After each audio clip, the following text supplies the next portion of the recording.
Julie Rader here with the Aries New Moon astrological update. So this new moon is happening on March 31st at 11:24 p.m.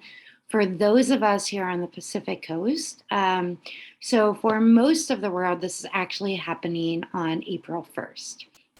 This is happening at 11 degrees and 31 minutes, so almost 12 degrees of Aries. It's a really interesting new moon, and every new moon is like new beginnings, but when it's a new moon in Aries, it is really the beginning of the astrological new year, because Aries is the first sign in the zodiac, and the new moon is a time of really new beginnings anyway, when we're given a blank canvas. So this one, being the Aries new moon, has even more of that feel. It's really interesting because this one is also conjunct Chiron and Mercury. So let's start with Chiron. Chiron is considered to be the wounded healer.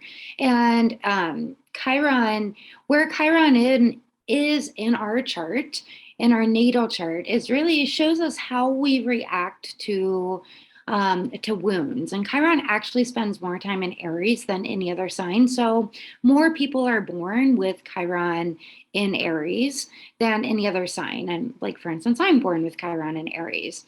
So with Chiron in Aries, especially if it's being triggered by, if it's in conjunction or merging with another planet in the natal chart, then it is amplified that much more. And so with this one, anyone born on the 31st, the 1st, these newborns will then throughout their life have this Chiron conjunct the sun and the moon, meaning that they may be more of healers, or that they may embody or use any past hurt.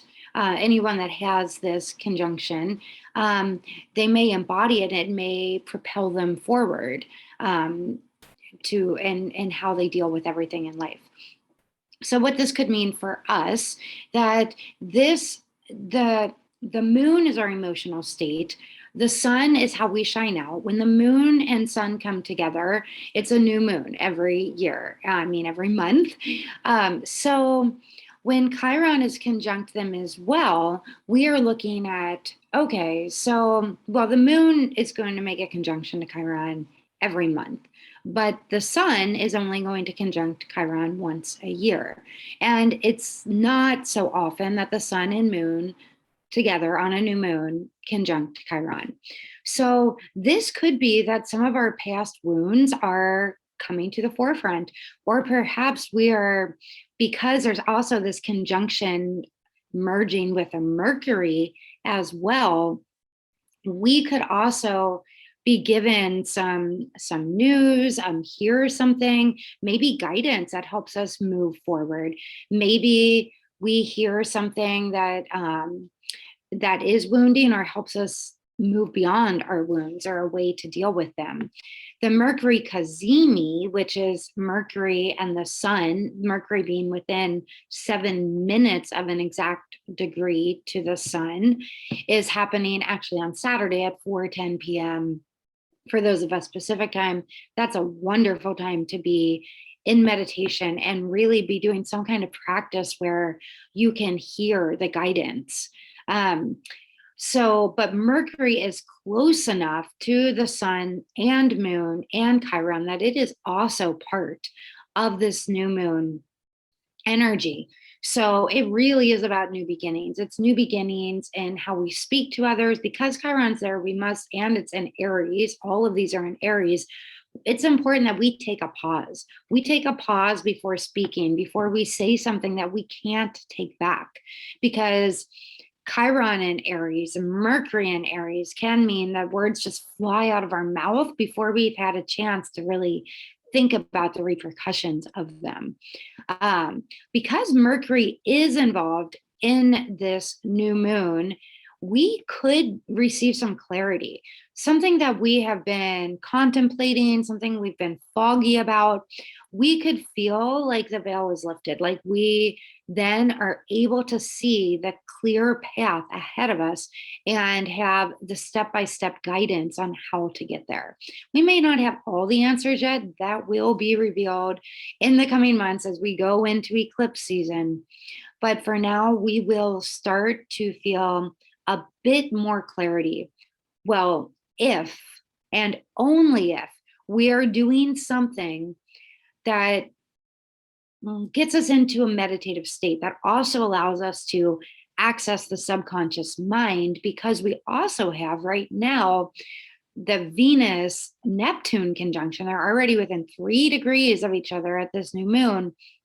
They're going to be exact on April 12th. We're getting closer and closer. If we are feeling foggy at all, it's because maybe we're using escapist tendencies, or we're just not taking the time. Maybe we're just distracting ourselves from going inward and listening to knowing what it is we actually need to do. This new moon, and specifically this Kazemi moment on Saturday at 4:10 p.m. Pacific time, adjust for your time zone, we could really get very clear guidance. So stay in a clear mindset as much as possible, and a positive mindset as much as possible. And so, where is this new moon going to be affecting you specifically? Well, Aries, this is your new moon. So, it's your first house. It is you. You will feel this. You will feel this jolt of energy. Maybe you've been feeling a little more lethargic because we've had a lot of these planets and Pisces. We still have some, but as the sun now and Mercury, and then the moon during this time, and Chiron, as we're getting more and more planets moving into your first house, into Aries, if, well, first house if it's your rising sign, but you will be feeling it anyway if it's your sun or moon. You will start feeling more vitality, more clear, more ready to take the steps to move forward. Taurus, this is happening for you in your second house. Your second house is a house of finances and self-worth. This is a great time for you to go through and assess your worth. Maybe do a budget. Maybe look on where you have not been feeling worthy and take steps that you need to rectify that. Also look at the food you're putting in your body. Second house is also what we eat. So definitely look at your finances, look at your self-worth, and look at the food that you're eating. Gemini, this is your third house. So third house is communications. This is your house. So looking at, and with Mercury there, with this Mercury Kazemi, Gemini, you could really get some clear guidance if you allow yourself to stop, maybe even get into nature, journal, meditate, and get clearer on your path. Cancer, this is happening for you in your fourth house. You will gain some clarity and feel maybe a new beginning in your house of home and family. Maybe you'll feel inspiration to do a renovation or to just make some changes around your home. Maybe you will have a fresh start, a clean slate with some family members as well. Leo, this is your fifth house. You may be feeling like it is time for you to get out and flirt and be romantic. Maybe you are ready to pull out the paintbrushes again and be creative, or simply to really look at any entrepreneurial endeavors and put some energy there, and maybe a new beginning, or just re-invoking that fire in you, your creative fire, your entrepreneurial spirit, and your romance. Virgo, this is happening for you in your sixth house. Really look at your health routines. Look at what you need to do to really feel healthy, and your day-to-day routines. This is like the new year, so think about New Year's resolutions, but for your health and your day-to-day routines, as well as any service that maybe you feel like it's time to be more service oriented, and this would be a great kickstart for that as well. Libra, this is happening for you in your 7th house, everything to do with romance. Well, more just relationship, but it could also be business partnership. So this new moon could give you a new spark in a relationship you're currently in. If you're not in a relationship, maybe it's time to heal old wounds, because we have Chiron there, we have Mercury there. So maybe it's time to start some online dating. Or there might be a business partnership that you've been thinking about, and maybe it's time to move forward with that. Scorpio, this is happening in your 8th house.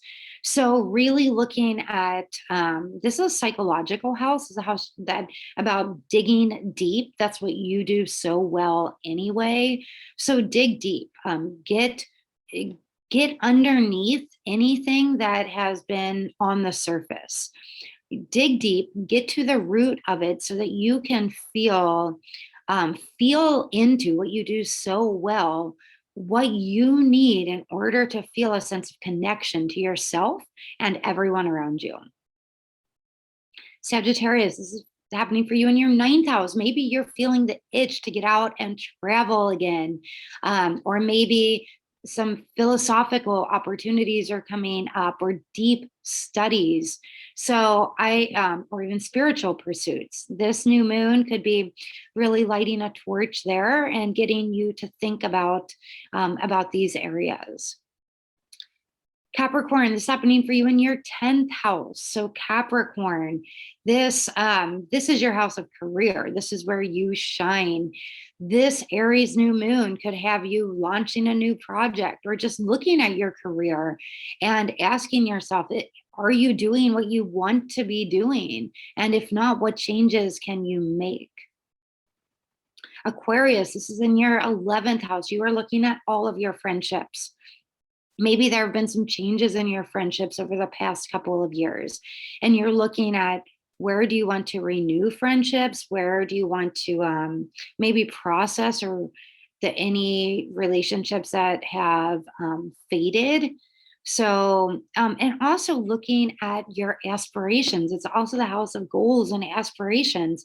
Looking and seeing if if the goals that you made last time, or vision board, or whatever it is, are those still your goals? Are they still your aspirations? Or do you have new intentions? It's a great new moon to look at all of that. And last but certainly not least, fellow Pisceans, this is happening in your 12th house, in our 12th house.